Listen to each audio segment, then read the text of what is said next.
what are your favorite labs people should be running to learn about health span? Like, what's their age? I don't know if that's a real tough question because there's here's kind of how I work it with everybody is everybody comes in and they get an evaluation, and the most important thing isn't the labs, it's the history.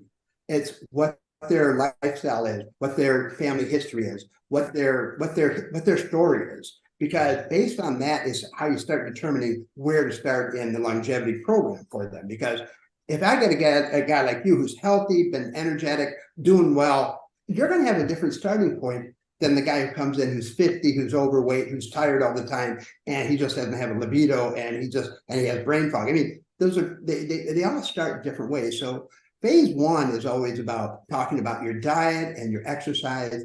It talks about your toxicities. It talks about your stress, your sleep. It talks about your detoxifications.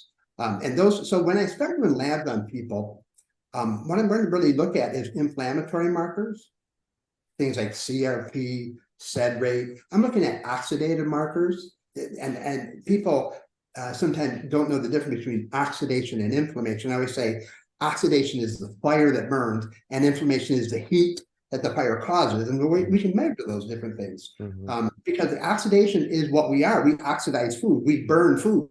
We burn energy, but you can also overburn in a lot of different ways that causes too much fire. And if you don't have enough of the firemen, the antioxidants to keep that under control, you literally burn out of control and all things start spinning out of control. Because oxidation, inflammation, and glycation is sugar for your readers. Those are the three major things that cause people to age quicker than anything. So the favorite labs to do, I'm going to start with the heart profile, and I'm talking about particles. Your cholesterol is a useless number.